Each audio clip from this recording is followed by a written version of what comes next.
Hello students, let us read the question. Partial pressure of oxygen at sea level is 0.21 atm.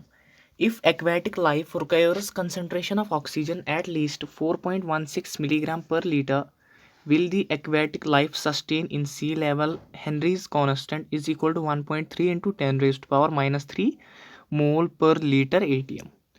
तो question ये कह रहा है oxygen का पार्शियल प्रेशर जो सी लेवल पर है वो कितना है 0.21 एटीएम और एक्वेटिक लाइफ यानी पानी में जो रहते हैं उनको ऑक्सीजन की कंसंट्रेशन कितनी चाहिए 1 लीटर में कम से कम 4.16 मिलीग्राम होना चाहिए ऑक्सीजन की कंसंट्रेशन। ठीक है, तो हमें इस प्रेशर पर क्या निकालना है, हमें इस प्रेशर पर ऑक्सीजन की सॉल्युबिलिटी निकालनी है। अगर वो सॉल्युबिलिटी 4.16 के बराबर या 4.16 के ज़्यादा आ गई तो एक्वेटिक लाइफ सस्टेन करेगी सी में, यानी एक्वेटिक लाइफ जिंदा रहेगी। ठीक है, और हमें साथ ही साथ क्या दिया है, हेनरीज लॉ कांस्टेंट का वैल्यू दिया गया है ऑक्सीजन के लिए, वो कितना है 1.3 into 10 raised to power minus 3। Simply solution लिख लेते हैं। सॉल्यूशन क्या दिया गया है, हेनरीज लॉ कांस्टेंट यानी के एच का वैल्यू कितना दिया गया है 1.3 into 10 raised to power minus 3 और यूनिट क्या है मोल पर लीटर पर एटीएम। ओके, तो अगर हमारे पास इसका यूनिट जो है मोल पर लीटर पर एटीएम है तो क्या हम इससे हेनरीज लॉ कांस्टेंट की फॉर्मूला डिराइव कर सकते हैं? हाँ, कैसे?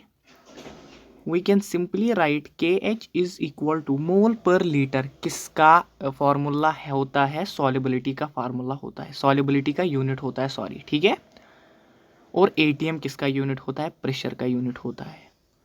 तो हेनरीज लॉ कांस्टेंट किसके बराबर आ गया? Solubility upon pressure. सिंपली के एच भी दिया गया है, प्रेशर भी दिया गया है, हमें कैलकुलेट क्या करना है? सॉल्युबिलिटी किसकी? ऑक्सीजन की सॉल्युबिलिटी कैलकुलेट करनी है। ठीक है, तो के एच की वैल्यू पहले S is equal to K H into P, K H into P. So इसको हम सॉल्व कर लेते हैं। 1.3 into 10 raise to power minus 3 into 0.21 और सॉल्युबिलिटी का यूनिट क्या होता है? मोल पर लीटर, मोल पर लीटर। इसका वैल्यू कितना आएगा? इसका वैल्यू पहले, लेकिन हमें मोल पर लीटर में जो है सॉल्युबिलिटी कैलकुलेट नहीं करनी है। किस में करनी है? मिलीग्राम पर लीटर।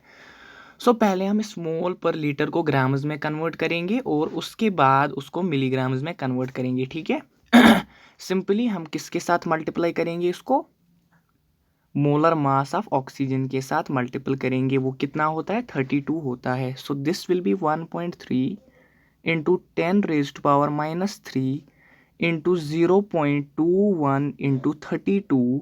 अब यूनिट क्या आएगा? ग्राम पर लीटर। स्टिल ये हमारा आंसर नहीं है, हमें आंसर किस में चाहिए? मिलीग्राम्स में चाहिए। So this 10 raise to power 3 ये किसके बराबर होता है? मिली के बराबर होता है। क्या हम इस 10 रेज टू पावर 3 को मिलीग्राम लिख सकते हैं? जी हाँ, बिल्कुल लिख सकते हैं। सो हमारा आंसर क्या आएगा?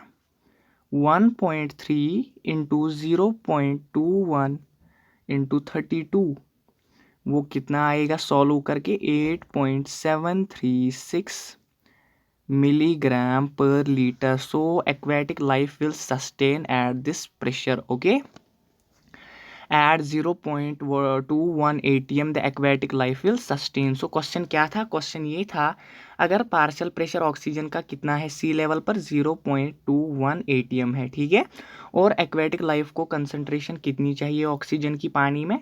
4.16 मिलीग्राम पर लीटर, यानी 1 लीटर में कम से कम 4.16 मिलीग्राम ऑक्सीजन होना चाहिए।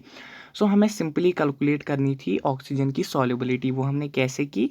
हमने यूनिट्स की मदद से के एच की फॉर्मूला डिराइव कर ली। ठीक है, K H is equal to solubility upon pressure. Simply उसके बाद सिंपल कैलकुलेशंस की और हमारा आंसर क्या आ गया? 8.736 मिलीग्राम पर litre. So aquatic life sustain करेगी? जी हाँ, बिल्कुल करेगी, क्योंकि 8.736 4.16 से बहुत ही ज़्यादा है।